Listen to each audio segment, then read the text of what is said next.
Okay, guys, I'm cheating again using technology. And we got this. Woo, it's hot.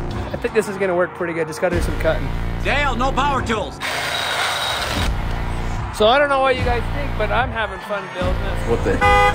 What is this? Okay, we gotta get this sucker torn down and get the other one torn down and put them together. Get us a basic plan of what we're gonna do here. Got a welder and a motor so we can get the basic designs of it going. You want to go do karate in the garage? Yup.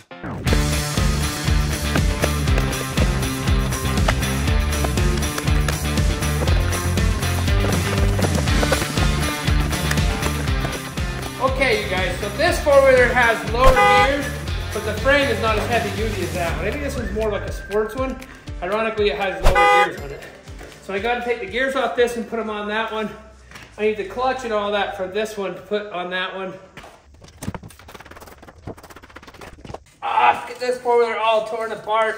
I basically need all the parts off of it. Yeah.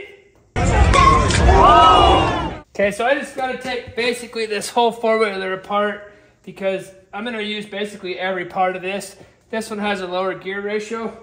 This one says it's a 2001 Polaris Trail Boss 325. So they're definitely different. You can see the frames are way different.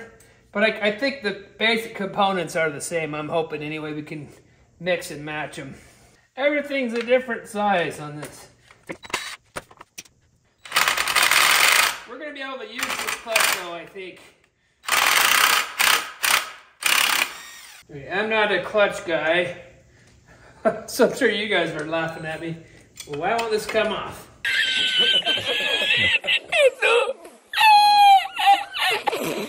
Okay, you guys, we're gonna cut this frame up. I thought about saving it, but really I wanna make this build easier to do for people.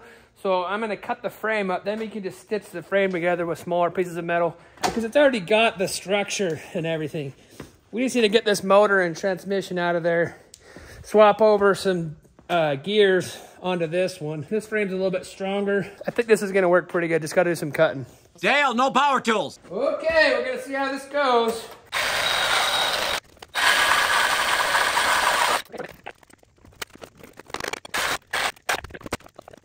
Okay, we got the new Harbor Freight welder, Multimatic. I can do stick, flux, or MIG, which will be really good for this big build and for this little build. Got a new helmet, got some sprockets, some chains, master links. Here we've got the basic setup. I think I'm gonna take this apart, put this on the other side, and then the studs this way. I would have used this one, but that's why I had to change the axle because this one had no room behind it. So with this one, it's threaded and there's room behind it. I can take this apart and put the studs through it. Put this sprocket on the back side, run the stud through, and then this one will be right up against there.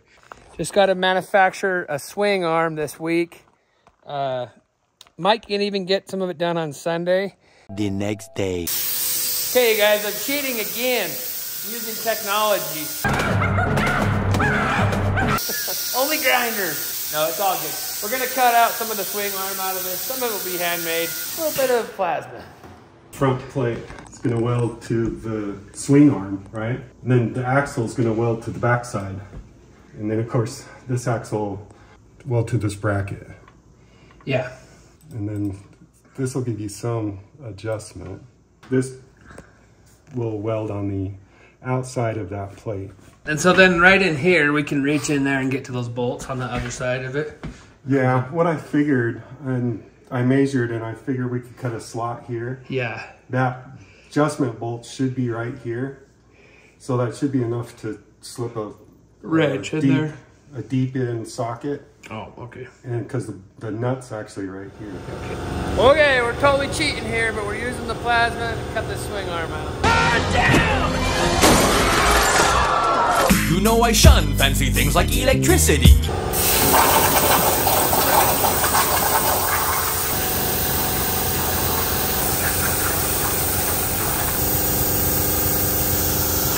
So you cut this way. Yeah. You can see that the cut starts straight, and as it moves, the flame lags behind. So then when it gets over to here, it slows down and lets the cut catch back up. And then it starts cutting the other side, so you get sharper, so you get straighter edges and stuff, corners. Show him your controller there, Steve. Xbox, only way to go. Better than mouse and keyboard.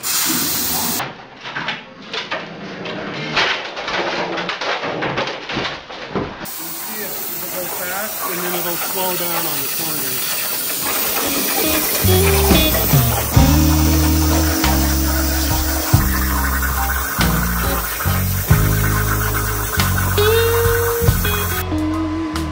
Hurry, Steve, scramble those letters back up. Because it gets bigger to smaller and then smaller to bigger, and it's like confusing when you have them all mixed up. You just got to look at the line, he said. Straight line, straight line. Not too bad.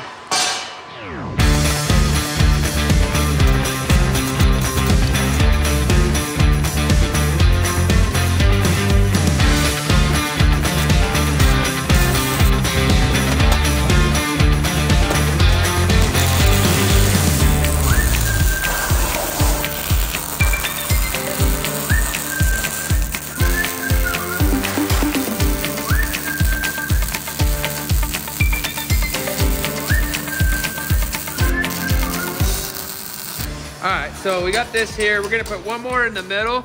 It makes your tow truck much more stable. So I'm gonna do that trick. I'm not a camera type of guy.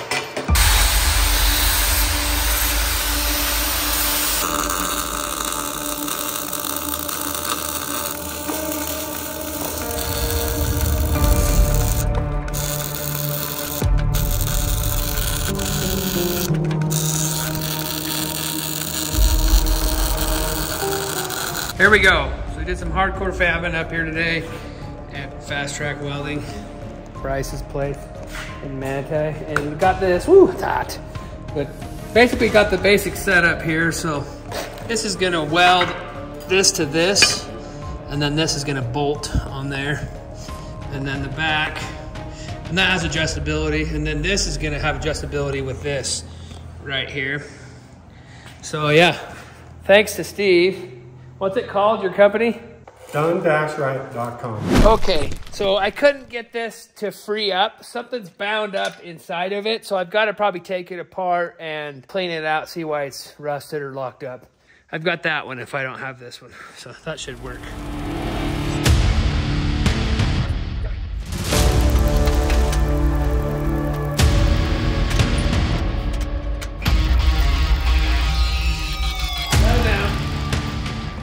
Now I can probably just take it, soak it, take it apart, soak it, and penetrate in oil and stuff. Clean it out. Okay, you gotta pull this apart for parts. Hopefully the transmission's the same. I think it is, might not be, but either way, this motor's not running, and I don't think it has compression, so it needs to be taken apart. Okay, you guys, check it out. So the most important part is to make sure that the chain is straight. The axles are a little offset because of the way I wanted to do it. I needed to offset. So this is going to be a little crooked, but the tires are going to be straight and the chain is going to be straight. I wanted to get the spacing because I had to move it over, so I wanted to point it. I had to move it that way because of the two sprockets. So I wanted to compensate with getting this in that direction, and then the axles are a little bit like that. So it should work out pretty good. It's like if I put something off here, it just needs to be a little bit this way. But check it out. The new welder is working great, so let's set up and do some welding. Okay, you guys, let me show you a little fabrication trick. So if you don't have a CNC bender or anything, you can still bend stuff just with a vise. If it's thin enough, you just put it in the vise and kick it over. But you can put grinding, use a thin cut and grind a little channel in there. And then when you put it on your piece, tack it up where it needs to be tacked up, and then you'll fill that in with weld, grind it smooth, you know? Or if you need to, you can do it on the inside or the outside. Outside's typically easier, but see, that makes a nice bend, you know? So there's ways to fabricate things on the cheap. I'll show you some more of those tricks.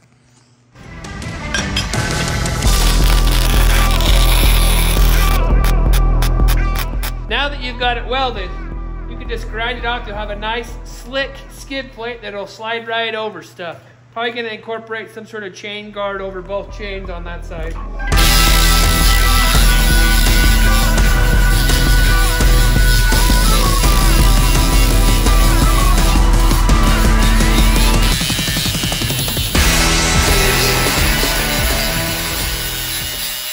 see how that turned out. Turn around and show them what we've accomplished. Okay, so here's kind of the finished product, nice and slick, so that it can slide over the rocks on the back, on the bottom. On a scale of 1 to 10. Okay.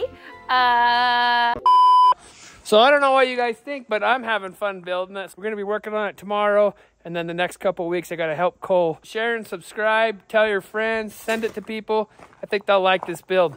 The more people we get to watch, the faster I can stop going back to oil rigs and just work on this stuff full time. So thank you very much for watching. Love you guys. Uh-oh. What the hell? What is this? Hello? No, yeah. Tear it up on this thing. What all needs to get done on it? This is like something I would have drawn in like 4th grade. Oh no. I thought that was it. I thought he was ending at the cliff. I actually think it's coming together nicely, man.